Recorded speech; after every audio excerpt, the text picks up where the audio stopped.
I was born a princess, as affluent as can be. I was served gourmet meals and fancy desserts and flaky pastries. I wore designer-made dresses that flared when I twirled. I had bows and ribbons adorning this halo of curls. My skin was scented by the perfumery of roses, and I was gifted the choice to ride the finest of horses. And then I started grade school. My perception of life was altered as town and city kids converted my heaven into hell. You think like a horse, but I love my horse. I was raised on a ranch. Our labor was done by hand, and what we ate came off the land, either from the garden or the animals we raised. And my mom trained horses by day and was a seamstress by night. Dad was a cattleman. Yet in the eyes of our peers, we were hicks and dirt poor. Each year that passed, the bullying consumed me like a fungi decay that broke down my spirit. And in junior high, girls started talking to me about womanhood and boys. And that's when my home front became a battlefield. Now I was a sinner. I was going to hell. Only whores wear makeup. You're forbidden to speak to that boy. And the day came that changed my life when I grabbed a rifle from the gun cabinet. And as my hand gripped the weather wooden stock, I felt my heart cold as the steel on that barrel. I was putting an end to my suffering and I was putting down my abuser. The man I called Dad, he crossed the line I had drawn in the sand. No more, no more physical, psychological, spiritual abuse, no more gaslighting or sexual harassment. I was completely had stripped down until I no longer loved me and I was blinded by hate.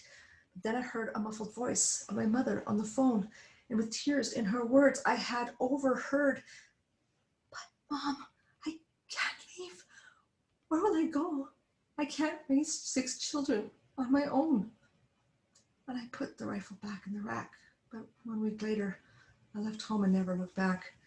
City life, street people, bikers, and entertainers schooled me through my hard knocks. And by my grade 12 year, my hedonistic life was pretty damn awesome. And then I joined the army because I was enamored with an illusion. I could be all that I could be. I'd become a helicopter pilot and I could see the world. But the recruiters brought me back down to earth and reality.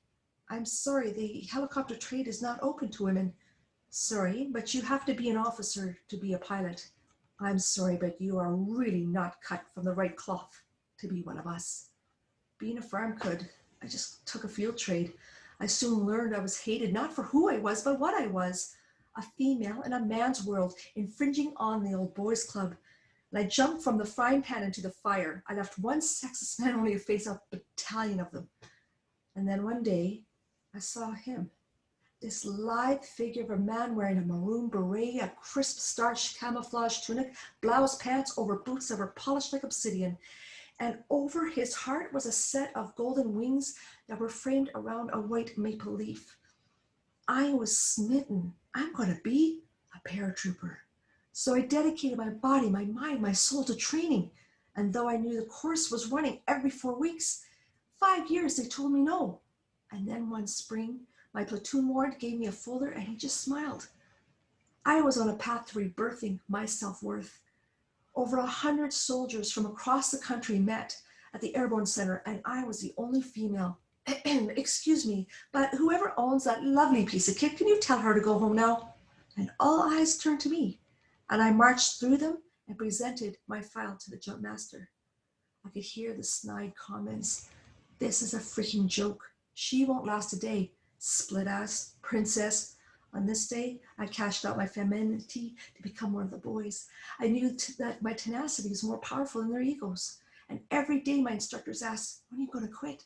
And each day I just watched guys leave. Maya Angelou wrote, you may not control the events that happen to you, but you can decide not to be diminished by them. And on a beautiful spring morning after Mother's Day, 37 of my brothers stood proudly beside me. I'm okay not being a real princess, but hey, Angel got her wings.